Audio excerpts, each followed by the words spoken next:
Sonia was working late in her office when the receptionist called to inform her that a young woman was demanding to see her.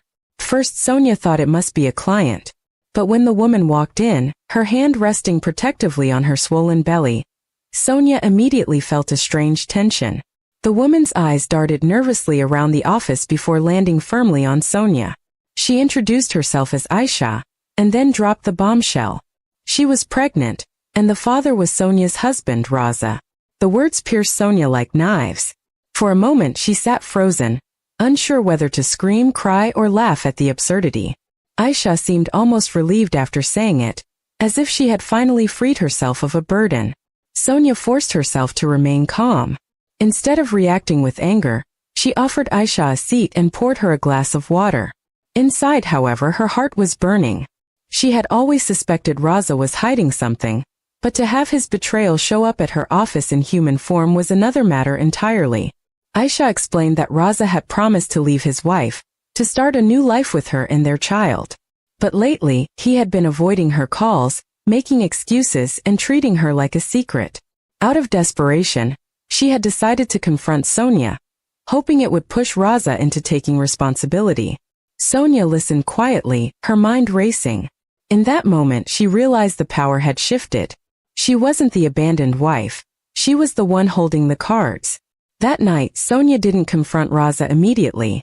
Instead, she played her role as usual, watching him closely, noticing the guilt in his eyes every time he looked away.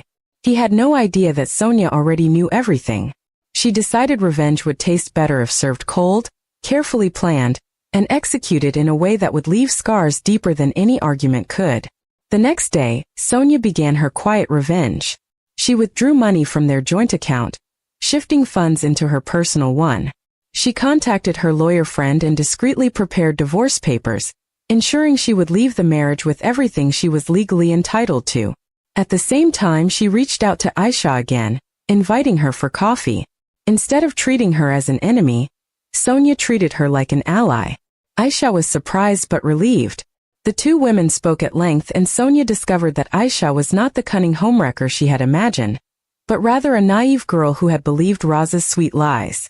Together they pieced together Raza's pattern of deceit, the late nights, the business trips, the money unaccounted for. The betrayal no longer belonged to Sonia alone. It had spread its poison into both their lives. When Sonia finally confronted Raza, it wasn't with screaming or tears. She handed him the divorce papers at the dinner table with an icy calmness that shook him more than any shouting could have. "You'll be free soon," she said. "Free to marry the woman carrying your child. But you won't have the house, the business shares, or me standing by your side anymore." His face turned pale, realizing his world was crumbling. Raza tried to beg, insisting Aisha meant nothing, that it was a mistake. But Sonia simply smiled bitterly. "She's not nothing. She's carrying your child. And I hope you're man enough to be the father you promised her you would be." Her words cut deeper than anger ever could.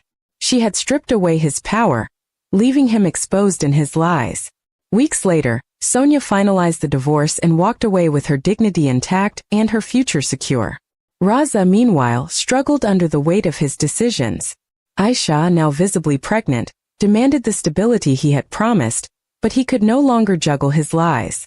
The house, the comfort, the respect, everything had slipped through his hands. Sonia, however, blossomed in her new life. Free from betrayal, she discovered a strength she hadn't known she possessed. She started her own business with the money she had secured, and slowly, she rebuilt herself from the ashes of her broken marriage. People admired her calm resilience, unaware of the storm she had endured. One day, Sonia heard through acquaintances that Raza was living a miserable life, weighed down by responsibilities he wasn't prepared for, while Aisha struggled to trust him fully. Sonia felt no pity, only closure. She had loved him once, but his betrayal had freed her to find a better version of herself.